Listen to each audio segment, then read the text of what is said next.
Bismillahirrahmanirrahim. Assalamualaikum warahmatullahi wabarakatuh. Innal hamdalillahi nahmaduhu wa nasta'inuhu wa nastaghfiruhu wa na'udzu billahi min sururi anfusina wa min sayyiati a'malina. Man yahdihillahu fala mudilla lahu wa man yudlilhu fala hadiyalah. Asyhadu an la ilaha illallah wa asyhadu anna Muhammadan abduhu wa rasuluh la nabiyya ba'dah wa la rasula ba'dah.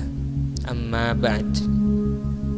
Wahai para penuntut ilmu sekalian, marilah kita lanjutkan pembelajaran kita pada materi sirah nabawiyah, yang mana pada pembelajaran ini kita akan membahas tentang modal yang Allah berikan kepada Rasulullah sallallahu alaihi wasallam ketika berdakwah. Sebelum Rasulullah sallallahu alaihi wasallam diutus menjadi seorang rasul, sebelum Rasul sallallahu alaihi wasallam diberikan amanah yang begitu besar, amanah yang begitu berat, amanah yang hanya bisa dijalankan oleh orang-orang tertentu, yang hanya bisa diemban oleh orang-orang tertentu, dan orang tersebut ialah Rasulullah sallallahu alaihi wasallam. Dan sebelum Allah mengangkat Rasulullah sallallahu alaihi wasallam menjadi seorang rasul, Allah memberikan 4 modal yang Allah berikan kepada Rasulullah sallallahu alaihi wasallam. Di antaranya ialah mengembala domba. Mengapa mengembala domba? Karena di dalam mengembala domba terdapat sebuah hikmah azimah, hikmah yang sangat besar sekali, yaitu sabar dan lemah lembut. Mengapa sabar dan lemah lembut? Karena dalam mengembala domba kita memerlukan kesabaran yang betul-betul harus sabar sekali. Karena jika domba tersebut menyeleweng ke kanan, menyeleweng ke kiri, kita luruskan kembali, kita ajak ke jalan yang benar kembali. Dan begitu pula dengan lemah lembut. Karena sejatinya domba ialah tidak bisa dikasari. Jika kita mengasari domba, maka domba tersebut akan mati.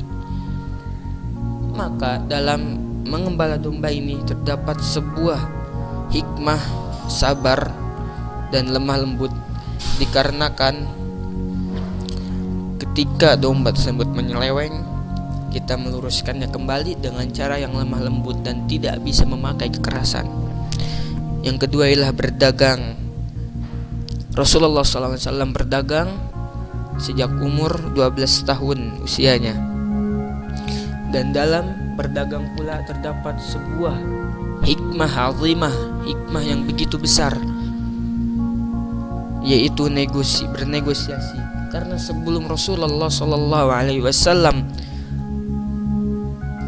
mengajak raja-raja seperti Majusi dan lain-lainnya, Rasulullah sallallahu alaihi wasallam bernegosiasi terlebih dahulu. Bernegosiasi jika raja tersebut tidak ingin masuk Islam, Rasul perangi.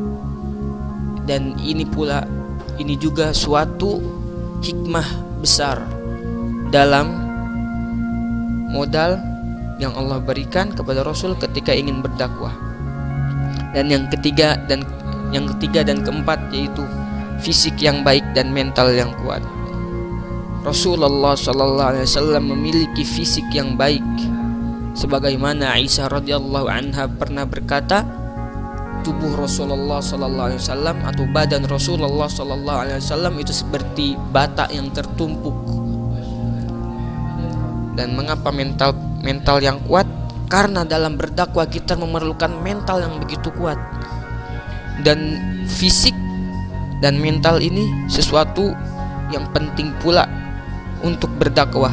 Karena jika lemah fisik kita, lemah mental kita, niscaya Rasulullah SAW dakwahnya tidak akan sampai ke seluruh dunia, tidak akan sampai ke negeri Eropa, ke negeri Asia, itu tidak akan sampai, dikarenakan Rasulullah sallallahu alaihi wasallam memiliki fisik mental yang kuat, maka Islam tersebarlah ke seluruh dunia.